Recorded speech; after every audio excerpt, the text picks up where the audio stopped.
Tak ahojte, vítam vás na mojej lodi, ktorú som si postavil. Chcem vám ju ukázať, trošku predstaviť, chcem povedať niečo o love z lodi, alebo aký mám z toho pocit zatiaľ. Takže celú zimu som staval toto obytné monštrum na vodu. Chcel som vytvoriť niečo, v čom sa dá vydržať a existovať. Takže poďme si to postupne ukázať. Loď má 5,5 metra dĺžku, šírku 1,70 m, spodok je katamaránový. Máme ho rozdelenú, alebo loď máme rozdelenú na 3 časti. Tu máme predok, kde máme stojany na utice.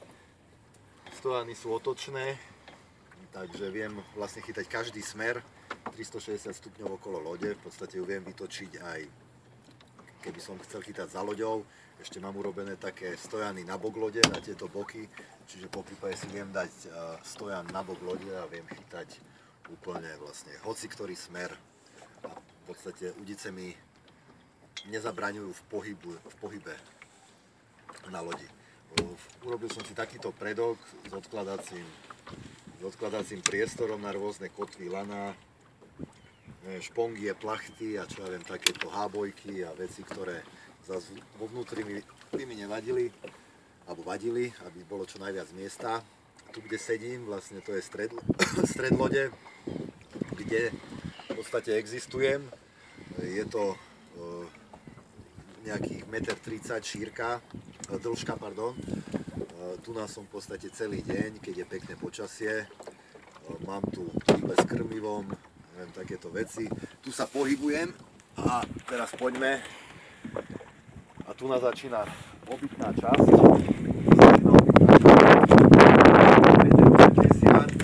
Je to robené preto, aby som tu vedel vydržať.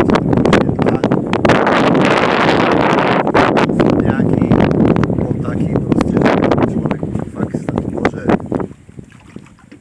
vydrží tu existovať a nie je to príliš náročné.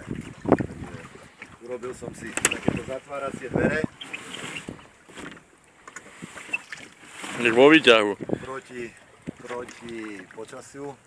Takže poďme dnuka, dovnútra. Hop. Vrch je z Lexanu, akurát ho musím ešte podlepiť niečím, lebo je tu dosť teplo, keď svieti slnko. Boky sú z OSB dosky, železná konštrukcia. Všade sú urobené okná, aby som videl na každý smer.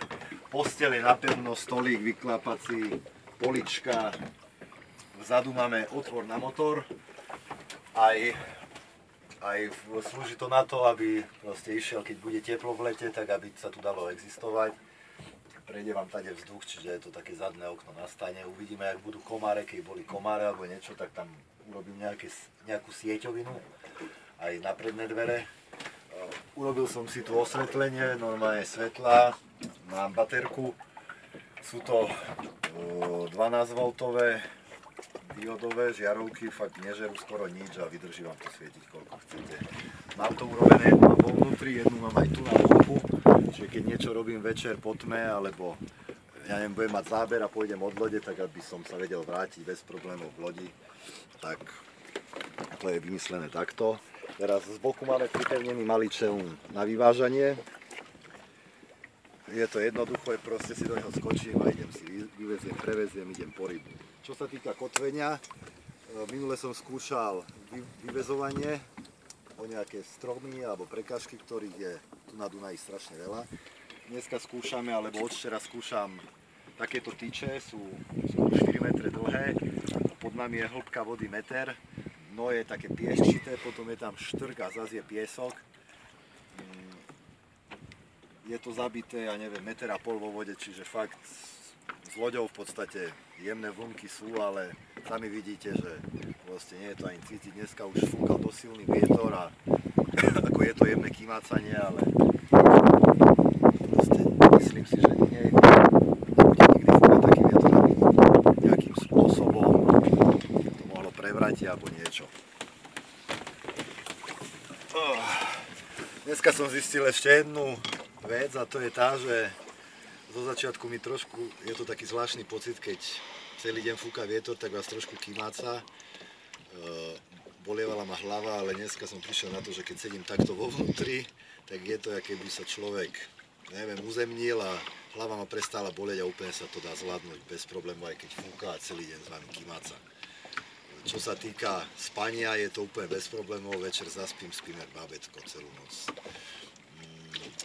Výhody, ktoré má tento lov je ten, že sú tie, že môžete ísť za tými rybami kdekoľvek sú. Sami vidíte, rozloha je obrovská, máme tu nejakých 4000 hektárov vody plus tok navyše, takže je tu množstvo a množstvo variant chytania, ale z brehu je to viac menej nemožné, lebo korito máme vzdialené nejakých kilometr a pol, čiže je to nemožné chytať z brehu ani miesto na zloženie nejakého stanu. Myslím si, že v papieroch je dokonca aj zákaz chytania tu na z brehu, kvôli neviem presne čomu, ochrannému pásmu, takže je to tak, kvôli tomu je táto vec výborná. A ďalšia veľká výhoda je to, že proste 2 dní nemám záber, vyťahnem tyče, posuniem sa o pol kilometra ďalej, zakotvím sa a chytám.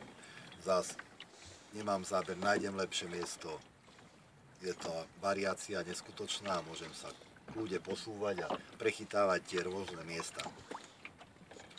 Čo by som vám ešte povedal, to je asi všetko a postupne si budeme potom ukazovať nejaké, neviem, taktiky chytania a všetko, čo ma napadne.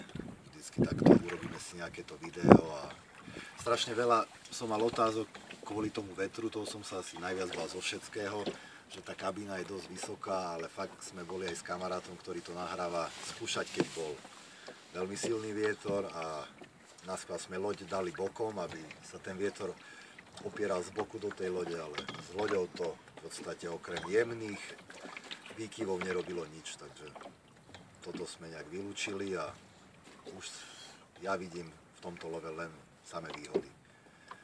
Tak zatiaľ toľko a majte sa pekne, držím palce, nech niečo pekné sa chytí. Ešte asi pred hodinkou sa možno 30 metrov od lode hodil taký kapor, tmavý, krásny dunajský šupináč okolo od 10 do 15 kg, takže ma to tak nabudilo, že tie ryby sú tu všade, len treba ešte prísť na to, jak ich chytať, na čo, čím krmiť, či krmiť veľa, málo, partikel a to sa postupne doladí a myslím si, že to postupne donesie ovocie, ktoré čakám a podarí sa mi chytiť ryby, ktoré si myslím, že tu plávu, ale som ich aj videl, takže viem, že tu plávu, len sa ich musím naučiť chytať. Tak toľko.